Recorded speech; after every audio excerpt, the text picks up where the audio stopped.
Sa mga gusto pong magsalita, we invite everyone na magsalita kayo. Panahon na para iparating ninyo ang inyong gustong iparating sa gobyerno, sa administrasyong ito, sapagkat gusto nila lahat ng kumakalaban sa kanila ay nais nilang patahimikin. Pero nandito tayo pa rin ngayon sa harapan ng Senado. Patuloy lumalaban para sa karapatan ng bawat isa. Dahil naniniwala tayo sa ating konstitusyon. Maliwanag po na maliwanag sa ating konstitusyon. We have a right. Sa 1987 Constitution po, alam po ito ng ating mga kapulisan. We have a right to assemble in petition the corrupt government of the states. Ito po ang ginagawa natin ngayon. Ang panawagan natin, Marcos resign dahil sa korupsyon na nangyayari sa ating lipunan. Hindi na po katanggap-tanggap sa mata ng mga ordinaryong Pilipino ang nakawan ngayon.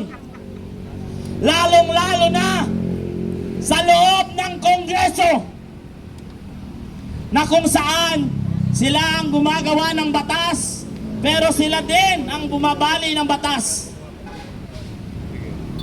Alam ko halos iba dito ay kadistrito ko. Yung iba rito ay kadistrito ni Tatay Rani. Yung iba dito ay galing pa sa malalayo.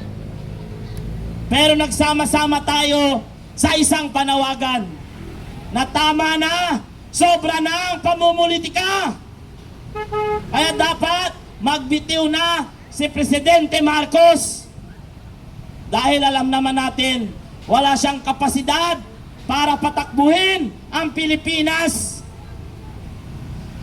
Halos lahat ng nasa palibot niya ngayon ay inuuto lamang siya.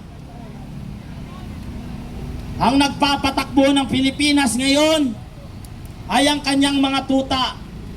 Tuta ni Lisa. Dahil ang ginagawa nila sa ating presidente ay binabangag nila upang sa ganon lahat ng gusto ni Lisa Araneta Marcos ay siyang masunod.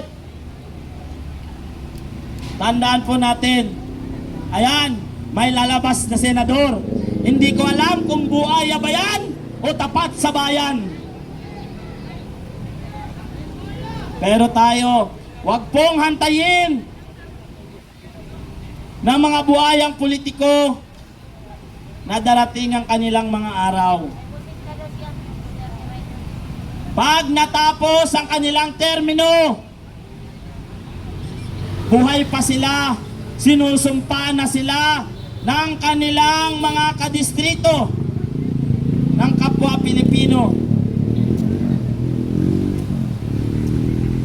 Kaya tayo po sa lahat ng nasa bahay, ano pang hinahantay natin?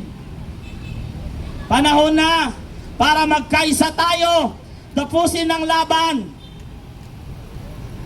Magkaisa tayo, wakasan ang korupsyon. Labanan natin ang sindikatong gobyernong ito. Tandaan po, ang kalaban natin dito ay ang mga nakaupo sa gobyerno. Ang mga nakaupo na pansamantala nating pinahiram ng mandato nating, pero ginamit nila ang pansamantalang mandatong yun para nakawin ang kaba ng bayan. Ayaw ko po sana magmura pero talagang nanggigigil ako sa mga putang inang politikong ito eh. Ano dapat ang gawin sa lahat ng mga politikong magnanakaw? Di ba dapat ay bitayin? Dahil nagtaksil sila sa taong bayan. Hindi nila ginampanan ang kanilang sinumpaang tungkulin na tayo'y pagsilbihan. Mabibilang nyo po sa daliri sa panahon ngayon ang mga politikong matitino. Pero halos hindi na mabilang sa sobrang dami na mga putang inang politikong yan ang magnanakaw at salot sa lipunan. Noong panahong sila'y nangangampanya, kahit kasulok-sulukan ay papasukin nila. Pero ngayong nakaupo na sila, pag pumunta ka sa opisina nila, ang sabihin, magpa-appointment ka muna. Nasaan ang hustisya? Nung nangangampanya sila, halos himurin ang puwet natin para iboto sila. Kaya mga kasama, sa darating na halalan, maging matalino po tayo. Maging wais po tayo. Huwag po natin ipagpalit sa halagang 500 ang dignidad at prinsipyo natin kapalit ng ilang taong pagsasakripisyo natin dahil mali ang binoto natin.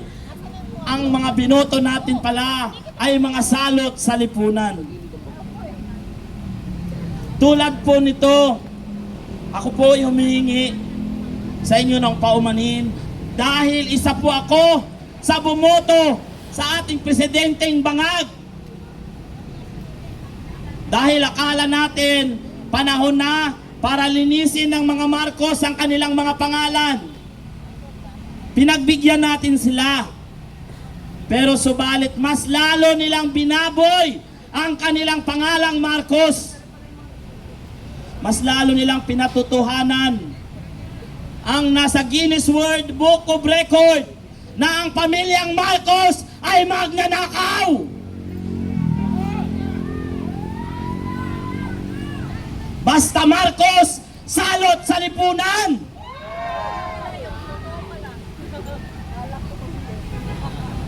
Basta pamilyang Marcos ay pahirap sa taong bayan. Ito pong ginagawa nilang mga kaso ngayon, ito po ay pamumulitika lamang. Itong impeachment na ito ay pamumulitika lamang. Dahil hindi naging sunod-sunuran si Inday Sara sa kagustuhan ni Lisa Marcos na ang gusto, ang budget ng pati ng OBP, pati ng Department of Education ay gusto ni Lisa ay hati pa sila. Ganyan kakapalang mukha ni Lisa Marcos. Ganyan kakapal ang mukha ng isang penguin. Ganyan kakapal ang mukha ng isang palaka. Wala nang ginawa kundi magkukak ng magkukak sa kaban ng bayan. Kaya mga kasama, tayo po ay nagsumiti ng ating permit sa City Hall. Nagpa-receive po tayo para po tayo dito bilang courtesy, bilang pagrerespeto sa pamumuno dito sa Pasay City. Subalit, sabi ng minsan ng ating mga kapulisan, ang kailangan nila ay ang sagot. Pero pag paulit-ulit man tayong pupunta sa opisina nila, ang sabi, hindi sila nagbibigay ng paper trail. Ito po mga kasama, magpabigyan man tayo, hindi, tuloy-tuloy po ang ating isinasagawang pagtitipon dito dahil karapatan po ng bawat ordinaryong Pilipino na magpahayag ng saloobin laban sa gobyerno, laban sa namumuno kung sa tingin natin ay hindi na tama at kung hindi na sa wasto ang pagpapatakbo sa ating bayan. Yang mga politikong yan, wala namang pakialam sa atin yan. Dahil pag na-hospital yan, naka-private yan. Tayong mga mahihirap, pag na-hospital ka, pipila ka. Kung hindi ka pa mag 50-50, hindi ka pa tatanggapin. Eh sino ang kikilos? Tayong mga ordinaryong Pilipino, dahil tayo ang naapektuhan sa nangyayaring korupsyon sa ating bansa. Alam nyo po, tulad ng sinasabi ko palagi, ang ating mga kapulisan nandyan yan para protektahan tayo. Kaya maraming salamat po sa ating mga kapulisan. Pero alam ko, kung ang mga kapulisan ay hindi ngayon naka-uniforme, malamang kasama natin sila ngayon. Dahil alam naman natin, hindi sapat ang sahod ng mga kapulisan at sahod natin sa lahat ng gastusin ngayon na pinataas palalo ni Recto. Alam niyo po, sa mga kasama ko mga kapulisan dyan, magkakaibigan tayo. Pero alam ko, ang saloobin ninyo, pagod na kayo, pagod na rin kami. Pero nandito pa rin kami, nandyan pa rin kayo, dahil pareho tayong may pinaglalaban. Ipinaglalaban ninyo ang kapayapaan. Kami naman, ipinaglalaban namin ang ating inang bayan. Kasama po ang inyong pamilya dito at kayo sa aming pinaglalaban. Alam niyo mga kasama, hindi ko man nila lahat, pero tanggapin po natin yung katotohanan. Yung ibang kasamahan nating mga pulis dyan, yung iba dyan, nakasanla na ang ATM dahil sa nakulang ang sahod. Pero wala silang magawa dahil ang kanilang tawag ng tungkulin. Pag hindi nila ginampanan ang kanilang tungkulin, tatanggalin sila. May mga pamilya, may mga anak silang umaasa din sa kanila. Kaya ang hiling ko sa kanila, magbigayan tayo. Respetuhin namin kayo bilang mga kapulisan at tagapagsilbi ng